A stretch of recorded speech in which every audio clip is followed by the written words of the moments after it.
Hello everyone, good morning all of you. नमस्कार सभी को। आई होप आप सभी अच्छे होंगे और फिर से आप सभी का स्वागत है। तो चलिए आज के सेशन में काफ़ी इंपॉर्टेंट टॉपिक साइंस में फिजिक्स का एक टॉपिक हम लोग स्टार्ट करते हैं। मापक एन पैमाने मेजरमेंट इंस्ट्रूमेंट के बारे में, और इससे इम्पोर्टेंट जितने भी पीसीएस में पूछे गए हैं उन सभी क्वेश्चन को एनालिसिस करेंगे। UP PCS, MP PCS, BPSC, तमाम तरह के पीसीएस में जो कि क्वेश्चन पूछे गए हैं उन सब क्वेश्चन को एनालिसिस करेंगे। आई होप सेशन अच्छा लगे तो प्लीज़ शेयर और लाइक करना ना भूलें, और यदि चैनल में आप नए हैं तो प्लीज़ सब्सक्राइब करें, लाइक करें, शेयर करना ना भूलें, ताकि इस तरह के नोटिफिकेशन टाइम पे मिलता रहे।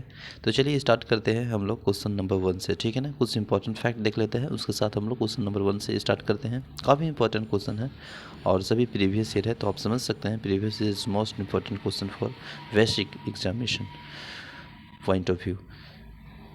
मापक एवं यंत्र एवं पैमाने के बारे में देखेंगे। अगर हम लोग बात करेंगे विभिन्न वैज्ञानिक उपकरण और उनके अनुप्रयोग में, तो पहला है अल्टीमीटर, ठीक है ना। अल्टीमीटर हम लोग सभी जानते हैं कि ऊंचाई का मापक यंत्र है जो कि मुख्यतः विमानों में प्रयोग किया जाता है, ठीक है। एमीटर की अगर हम लोग बात करेंगे तो यह विद्युत धारा का मापक यंत्र है, इंस्ट्रूमेंट है। एमिनोमीटर तो वायु के वेग की मापी किया जाता है एमिनोमीटर से। इसके बाद है एंटीनोमीटर। एंटीनोमीटर दैट मीन्स सौर विकिरण मापन है, सौर विकिरण को मापन करने वाला यंत्र है। इसके बाद फिर है अल्टोमीटर। अल्टोमीटर है वाष्पीकरण का मापन करता है यंत्र है। फिर है ऑडियोमीटर। ऑडियोमीटर ध्वनि की तीव्रता यह मापन करता है। ऑडियो मतलब समझ रहे हैं, ऑडियो सॉन्ग हो गया, सॉन्ग दैट मीन्स ध्वनि साउंड की तीव्रता की मापन का यंत्र है ऑडियोमीटर। फिर है बेरोग्राफ। बेरोग्राफ है जो कि वायुमंडलीय दाब के निरंतर मापन करने वाला यंत्र है। इसके बाद है फिर बैरोमीटर। बैरोमीटर है वायुमंडलीय दाब मापी यंत्र है। बैरोमीटर वायुमंडलीय दाब मापी के यंत्र है। इसके बाद फिर है बोलोमीटर। बोलोमीटर है ऊष्मीय एवं विद्युत चुंबकीय विकिरण का संसूचक यंत्र है। इसके बाद है कैलिपर्स। कैलिपर्स है वस्तु में आंतरिक एवं बाह्य व्यवहार के मापन का यंत्र है कैलिपर्स। इसके बाद नेक्स्ट है कैलियोरीमीटर। कैलियोरीमीटर है पदार्थ द्वारा अवशोषित मुक्त की गई मतलब हीट यानी ऊष्मा की मात्रा को मापने वाला यंत्र है। इसके बाद है कार्डियोग्राफ। कार्डियोग्राफ है हृदय गति को रिकॉर्ड करने वाला उपकरण। कार्डियोग्राफ है जो कि हार्ट है ना उसका रिकॉर्ड करता है करने वाला जो यंत्र है उसको बोलते हैं कार्डियोग्राफ। फिर है क्रोनोमीटर। क्रोनोमीटर है कि समय से पूर्व परिशुद्धता के साथ मापन करने वाली घड़ी जिसका प्रयोग मुख्यतः नाविक और समुद्र में किया जाता है, ठीक ना, उसी को बोलते हैं क्रोनोमीटर। तो चलिए यहाँ से जितने भी क्वेश्चन पीसीएस में पूछे हैं उन सब क्वेश्चन को हम लोग एनालिसिस करेंगे। तो क्वेश्चन नंबर 1 से स्टार्ट करते हैं, ठीक है ना। देखिए क्वेश्चन नंबर 1 है सोनार निम्नलिखित द्वारा प्रयोग किया जाता है। तो देखिए सोनार आप सभी जानते हैं। अगर हम बात करेंगे सोनार का, देखिए SONAR, ठीक है। कभी कभी फुल फॉर्म भी पूछ दिए जाते हैं। तो इश फोर होता है साउंड, ठीक है ना, ओ फोर साउंड हो गया। एन फोर होता है नेविगेशन एंड और रैनिंग, ठीक है। देखिए सोनार क्या है ना कि सोनार नौ चालकों द्वारा प्रयोग किया जाता है। सोनार का प्रयोग नौ चालकों द्वारा प्रयोग किया जाता है। सोनार की सहायता से महासागर में डूबी हुई वस्तु की स्थिति जानने के लिए उच्च आवृत्ति के सर्व तरंगों को महासागर की गहराई में भेजा जाता है, और ये तरंगे उस वस्तु के टकरा कर, ठीक ना, प्रतिध्वनि के रूप में लौटा आती है, जिनका सहायता महासागर में डूबी हुई वस्तुओं की वास्तविक स्थिति जानने के लिए किया जाता है। यह वास्तविक जानकारी मिल जाता है इससे। तो सोनार समझ गए, तो इसका राइट आंसर हो जाए क्या है, नौ संचालन के द्वारा। Option number D is the right answer. अब क्वेश्चन नंबर 2 देखेंगे, ठीक है ना। क्वेश्चन नंबर 2 है महासागर में डूबी हुई वस्तु की स्थिति जानने के लिए निम्न में से किस यंत्र का प्रयोग किया जाता है। तो हम लोग अभी देख लिए थे सोनार का, यानी option number D is the right answer है। सोनार का हम उपयोग करते हैं, तो उपयोग किस में करते हैं बताइए। इसका जो उपयोग करते हैं सोनार का वो करते हैं प्रसरव तरंगों में। तो option number C is right answer है। क्वेश्चन नंबर 4 है ध्वनि की तीव्रता को मापने वाला यंत्र है। तो ध्वनि की तीव्रता जो मापने वाला यंत्र है उसे ऑडियोमीटर कहते हैं। Option number D is right answer, audiometer. Audiometer द्वारा ध्वनि की तीव्रता का मापन किया जाता है, ठीक है ना। जब एमिनोमीटर द्वारा वायु की वेग की जबकि एमिनोमीटर द्वारा वायु की वेग की माप की जाती है। और देखिएगा तो ऑप्शन में दिया है क्रोनोमीटर। तो इसके द्वारा क्या है ना कि क्रोनोमीटर एक ऐसा उपकरण है जो कि तापमान, आर्द्रता, वायु दाब आदि के परिवर्तन होने के बावजूद भी समय से पूर्व परिशुद्धता के साथ मापन करता है। ऑडियोफोन की बात करेंगे तो दोषयुक्त श्रव्य शक्ति से सुधार लाने के लिए इसका प्रयोग किया जाता है उपकरण है। तो option number D is right answer होता है। ध्वनि की तीव्रता मापने का यंत्र है उसे क्या बोलते हैं, ऑडियोमीटर कहते हैं। नेक्स्ट क्वेश्चन नंबर 5 में देखेंगे हम लोग। क्वेश्चन नंबर 5 में क्वेश्चन नंबर 5 है, एमिनोमीटर के निम्नलिखित में से किसका मापन किया जाता है? तो एमिनोमीटर पवन का मापन किया जाता है। ऑप्शन नंबर सी से राइट आंसर होता है। वायु की गति निम्नलिखित द्वारा मापी जाती है। तो वायु की गति एमिनोमीटर द्वारा मापी जाती है। Option number B is right answer हो जाएगा। नेक्स्ट है क्वेश्चन नंबर 7 में देखिएगा, इसमें सुमेलित नहीं है जो मिलान करना है। तो एनियोमीटर जो कि वायु की चाल है, एमीटर है जो कि विद्युत धारा है। तो ऑप्शन नंबर सी है ना, टोक्योमीटर यानी दबांतर, ये गलत है। इसका जो राइट आंसर होना चाहिए टोक्योमीटर की अगर हम लोग बात करेंगे तो ये एक प्रकार का सर्वेक्षण उपकरण है जिसे क्षैतिज दूरियां, लंबवत और उन्नयनों दिशाओं के त्वरित मापन हेतु डिजाइन किया जाता है और अन्य सभी विकल्प सही है। ठीक है। नेक्स्ट क्वेश्चन नंबर 8 में, पायरोमीटर किसका मापन के लिए प्रयोग किया जाता है? तो पायरोमीटर जो मापन के प्रयोग के लिए किया जाता है वो उच्च ताप के लिए, यानी option number C is right answer हो जाएगा। ठीक है ना। क्वेश्चन नंबर इसमें एक्सप्लेन देख लेते हैं। जैसे पायरोमीटर एक पूर्ण विकिरण उत्तर मापी है, यानी टोटल रेडिएशन पायरोमीटर की सहायता से अत्यधिक उच्च तापों की माप की जाती है और यह ताप माप स्टीफन के नियम के आधारित है। ठीक है। जिसके अनुसार उच्च ताप पर किसी भी वस्तु के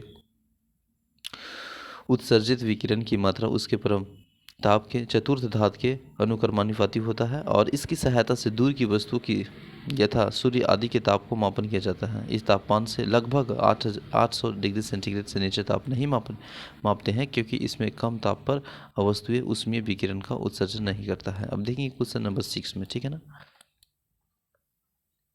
नेक्स्ट क्वेश्चन नंबर हम लोग तो 9 अब देखेंगे ना। निम्नलिखित संयंत्रों में से किसका उपयोग अत्यधिक उच्च ताप के मापने के लिए किया जाता है? तो यह है pyrometer. Option number A is right answer हो जाएगा, पायरोमीटर। क्वेश्चन नंबर 10 है। 10 में देखिएगा, निम्नलिखित तापमापियों में पायरोमीटर का किया जाता है प्रयोग। तो इसमें किसमें? तो विकिरण तापमापी, यानी option number B is right answer हो जाएगा।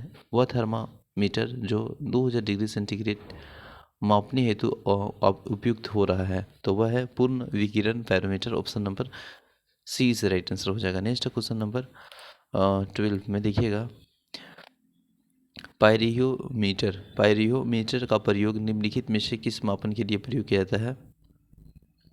इसका प्रयोग किया जाता है सोलर रेडिएशन में। Option number B is the right answer हो जाएगा। पायरियोमीटर का प्रयोग सोलर रेडिएशन में किया जाता है। नेक्स्ट क्वेश्चन नंबर देखिए, यहाँ पे देख लीजिएगा, सोलर विकिरण के मापने के लिए मुख्यतः 2 प्रकार का उपकरण है, जो एक है पायरेनोमीटर और एक है पायर हीलियोमीटर। ठीक है ना। देखिए नेक्स्ट है मैनोमीटर का प्रयोग किस मापन में किया जाता है? तो जो मैनोमीटर का प्रयोग है वह किया जाता है सोलर रेडिएशन में, जो कि ऑप्शन नंबर, वो तो ऊपर वाला सोलर रेडिएशन होगा। इसका राइट आंसर हो जाएगा गैसों के दाब, यानी option number B is right answer हो जाएगा। मैनोमीटर का प्रयोग सोलर के गैसों के रूप में किया जाता है, यानी option number B is right answer हो जाएगा। नेक्स्ट क्वेश्चन नंबर इसमें दे दिया है सूची 1 और सूची 2 को मिलान करना है। तो देखिए एमीटर, तो एमीटर का जो होगा वह हो जाएगा आपका धारा। तो इसका देखेंगे तो ए वाला हो जाएगा धारा, यानी 3 में। ठीक ना। फिर है हाइग्रोमीटर की अगर हम लोग बात करेंगे तो यह हो जाएगा सापेक्षिक आर्द्रता, यानी हाइग्रोमीटर हो जाएगा सापेक्षिक आर्द्रता, यहाँ पे डी में। इसके बाद फिर देखेंगे स्प्रिंग तुलना, तो स्प्रिंग तुलना जो है वो भार का मापन, ऑप्शन नंबर यहाँ पे आ जाएगा बी में। फिर है बैरोमीटर, तो वो दाब हो जाएगा, यानी ऑप्शन डी के ए में जाएगा। तो इस तरह से देखेंगे तो ए का हो गया 3, 2 का हो गया 4। तो देख लीजिए ऑप्शन में कौन है, ए का 3 और 2 का 4। तो ऑप्शन नंबर जो है वो भी इज बिल्कुल राइट आंसर हो जाएगा। ठीक है ना। नेक्स्ट क्वेश्चन नंबर 15 में देखिएगा, तो देखिए इसमें दिया गया निम्नलिखित में से कौन सा एक सुमेलित नहीं है? तो सुमेलित नहीं है वो पूछा है, तो इसमें सभी सुमेलित है। बाकी एक डी है जो कि एमीटर है। तो एमीटर विद्युत धारा मापन के लिए प्रयुक्त उपकरण है, न कि विद्युत शक्ति मापन के लिए। तो ऑप्शन नंबर जो है वो D is the right answer हो जाएगा। ठीक ना। D is the right answer हो जाएगा, यहाँ पे यह गलत है। ठीक है। तो चलिए नेक्स्ट देखते हैं क्वेश्चन नंबर, विद्युत धारा निम्न में से किस उपकरण से मापी जाती है? तो विद्युत धारा जो है वह एमीटर से मापी जाती है, जो कि option number B is right answer हो जाएगा। देखिए रिपीट किया है, 2000 बीपीएससी 2018-19 में पूछा गया है। नेक्स्ट क्वेश्चन नंबर नेक्स्ट देखिएगा, वायुमंडलीय दाब को मापन यंत्र का उपयोग किया जाता है, तो यह किया जाता है barometer. Option number B is the right answer. Next है साधारण बैरोमीटर में कौन सा द्रव का प्रयोग होता है? तो यह द्रव का प्रयोग होता है, तो देखिए यहाँ पे मिश है, क्योंकि ऑप्शन के अनुसार कुछ यहाँ पीरियड है। जैसे कि अगर बात करेंगे बैरोमीटर या वायु दाब यंत्र एक यंत्र है जिसकी सहायता से वायुमंडलीय दबाव को मापा जाता है। विभिन्न प्रकार के बैरोमीटर में अलग अलग मापन द्रव या जल, पारा या हवा का मापन किया जाता है। साधारणतः बैरोमीटर में पारे सिंचाई का प्रयोग अधिकतर प्रचलित है। ठीक है, नेक्स्ट देखिए, दूध का अपेक्षिक घनत्व ज्ञात किया जाता है तो किसके सहयोग से, तो लैक्टोमीटर से। तो option number C is right answer हो जाएगा। नेक्स्ट है, दूध के घनत्व की किसके द्वारा मापा जाता है, तो ये लैक्टोमीटर से। Option number A is right answer हो जाएगा। नेक्स्ट है क्वेश्चन नंबर, वायुमंडल की सापेक्षिक आर्द्रता मापी जाती है, तो वायुमंडल की जो सापेक्षिक आर्द्रता नापी जाती है वह हाइग्रोमीटर से। Option number B is right answer हो जाएगा। ठीक ना। नेक्स्ट है क्वेश्चन नंबर 22 क्वेश्चन है कि हवा की आर्द्रता को मापने के लिए कौन से उपकरण का प्रयोग में लाया जाता है, तो यह उपयोग में लाया जाता है हाइग्रोमीटर का। Option number B is right answer हो जाएगा। ठीक है। नेक्स्ट क्वेश्चन नंबर, वायु की आर्द्रता मापने के लिए कौन सा यंत्र का प्रयोग किया जाता है, तो यह hygrometer. Option number A is right answer हो जाएगा। हाइग्रोमीटर को मापा जाता है, तो हाइग्रोमीटर को मापा जाता है वातावरणीय आर्द्रता से। Option number A is right answer है। आर्द्रता को नामांकित करने का उपकरण निम्न में से कौन सा है, तो यह है हाइग्रोमीटर, जो कि option number D is right answer हो जाएगा। नेक्स्ट है, आर्द्रता किस उपकरण में मापा जाता है, तो ये जो आर्द्रता है वो किस उपकरण में मापा जाता है, तो ये मापा जाता है हाइग्रोमीटर में, जो कि option number B is right answer हो जाएगा। नेक्स्ट है क्वेश्चन नंबर 27 में देखिएगा यहाँ पे सूची 1 है और सूची 2 है। ठीक ना। सूची 1 और सूची 2 मिलान करने वाला है, मतलब मिलान करने वाला नहीं है, इसमें दिया है कि सही सुमेलन कौन है। तो सूची 1 और सूची 2 देखेंगे, सही सुमेलन की बात की गई है, तो इसका जो राइट आंसर हो जाएगा वह हो जाएगा thermistor. Option number A is right answer हो जाएगा। क्या है कि थर्मिस्टर एक उपकरण है जो कि इलेक्ट्रॉनिक अगर हम बात करेंगे थर्मामीटर के भांति कार्य करता है, तो यह उपकरण तापमान के परिवर्तन के साथ उतने प्रतिरोध में बदलता है। तो ऑप्शन नंबर ए सही उपकरण है। ठीक ना, मतलब सही है, तो इसका जो राइट आंसर हो जाएगा ऑप्शन नंबर ए हो जाएगा। ठीक है,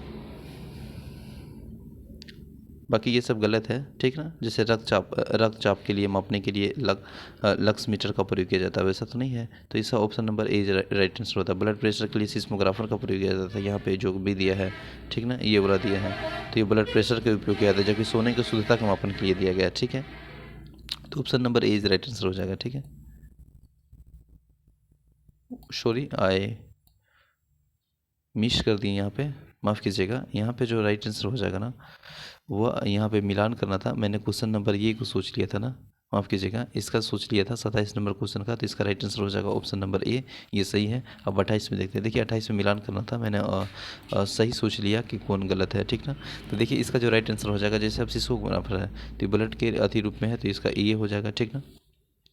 ठीक है, इसके बाद अगर हम लोग देखेंगे, जैसे कि अगर हम बात करेंगे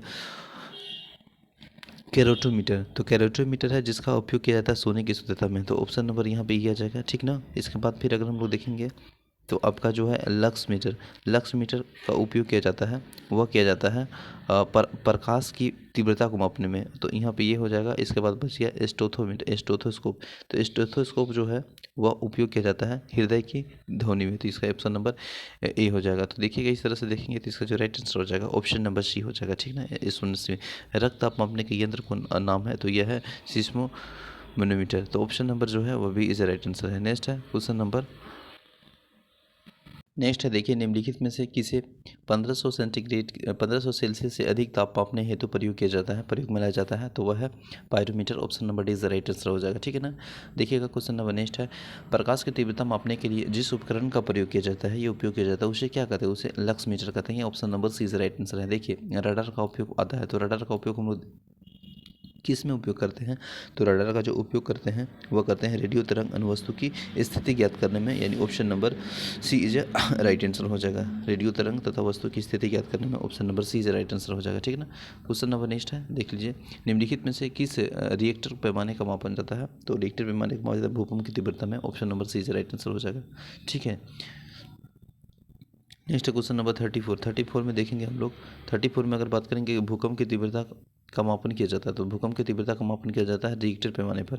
नेक्स्ट है, रिक्टर पैमाने मापने के लिए प्रयोग होता है, तो ये प्रयोग होता है भूकंपीय लहरों का आयाम। ठीक है, option number C right answer है। भूकंप अर्थक्वेक की तीव्रता मापी जाती है, तो यह मापी जाती है रिक्टर पैमाने से। Option number is right answer. कौन सा सुमेलित नहीं है, तो सुमेलित नहीं है वह पूछा है, तो अगर हम देखेंगे डी का रिएक्टर पैमाना, ये आर्द्रता थोड़ी है, रिएक्टर पैमाना क्या चाहिए हम लोग देख रहे हैं, बार बार देख रहे हैं भूकंप ना, तो option number D is right answer हो जाएगा, जो कि सुमेलित नहीं है। नहीं कि ताप के निम्नलिखित में से किस पैमाने का ऋणात्मक मान नहीं होता है, तो ऋणात्मक मान केल्विन का नहीं होता है। Option number C is right answer. देखिए सेल्सियस, फ़ारेनहाइट और र्यूमिन पैमाने का ऋणात्मक मान होता है, जबकि केल्विन पैमाने का मान ऋणात्मक यानी नेगेटिव नहीं होता है। तो option number C is right answer. देखिए भूकंप मापी यंत्र है, भूकंप मापी यंत्र है जो कि सिस्मोग्राफ है। Option number B is right answer हो जाएगा। ठीक है ना। क्वेश्चन नंबर नेक्स्ट हम लोग देखेंगे। नेक्स्ट क्वेश्चन है भूकंप की तीव्रता किससे मापी जाती है। तो भूकंप की तीव्रता है जो कि सिस्मोग्राफ से मापी जाती है। Option number D is right answer है।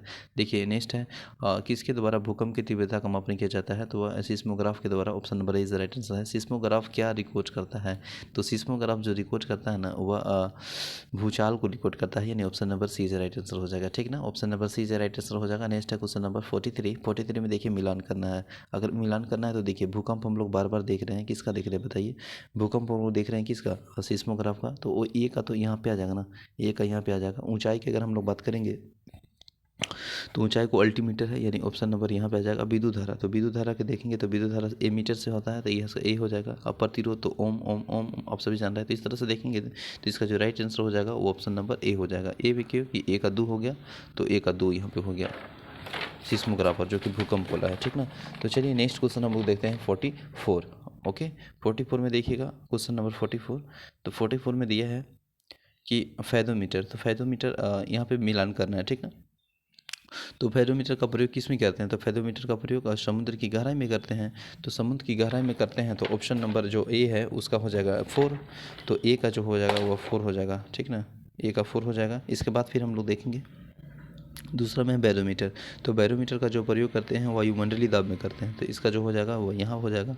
हाइग्रोमीटर की बात करेंगे तो हाइग्रोमीटर का प्रयोग जो करते हैं वो करते हैं वायुमंडलीय आर्द्रता में, तो यहाँ पे ये हो जाएगा अल्टीमीटर जो कि ऊंचाई से। इस तरह से देखेंगे तो ए का 4 2 का बताइए, ए का 4 हो गया। ठीक ना। 2 का ए हो गया, तो ए का 4 2 का ए देखते हैं कौन हुआ, ए का 4 और 2 का ए। तो option number B is right answer हो जाएगा। ठीक ना। नेक्स्ट है फेदोमीटर। क्वेश्चन नंबर फेदोमीटर का प्रयोग करते हैं समुद्र की गहराई में, तो option number C is right answer हो जाएगा। नेक्स्ट है देखिए एमीटर, सिस्मोग्राफ और बैरोग्राफ और हाइग्रोमीटर। तो देखिए अभी क्वेश्चन इसी से रिलेटेड मिला था। तो देखिए एमीटर आपका क्या हो जाएगा, वायु वेग हो जाएगा, तो ए का 3 हो जाएगा। सिस्मोग्राफ की बात कर रहे हैं तो सिस्मोग्राफ बार बार हम लोग भूकंप से प्रयोग कर रहे हैं, तो भूकंप वाला हो जाएगा सिस्मोग्राफ। तो यह हो जाएगा आपका मिला देते हैं एक बार। ठीक ना। जैसे ये हो गया, आपको हो गया पहला क्या चाहिए एमिनोमीटर। तो एमिनोमीटर का प्रयोग हो जाता है वायु दाब के स्तर में। फिर है सिस्मोग्राफ, तो जैसे भूकंप हो जाएगा। बैरोग्राफ की बात करेंगे तो वायुमंडलीय दाब में, तो यहाँ हो जाएगा बैरोग्राफ।